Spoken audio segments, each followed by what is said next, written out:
अस्सलाम वालेकुम। आज की वीडियो में हम बताएंगे कि ZZ कहाँ पे इस्तेमाल होती है, कहाँ पे नहीं इस्तेमाल होती और ये किन मकासद के लिए। अस्सलाम वालेकुम, मेरा नाम है तौकीर, आप देख रहे हैं RX डेली। तो चलिए वीडियो को शुरू करते हैं।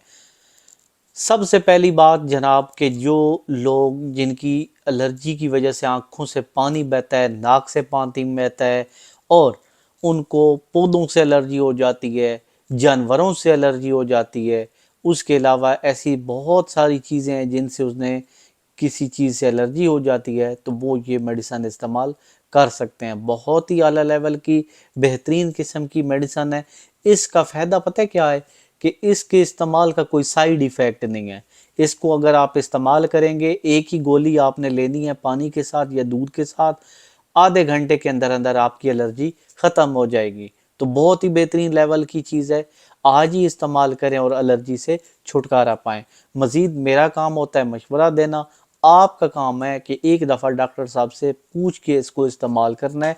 इसी वीडियो के साथ इजाज़त चाहता हूँ। अल्लाह हाफ़िज़।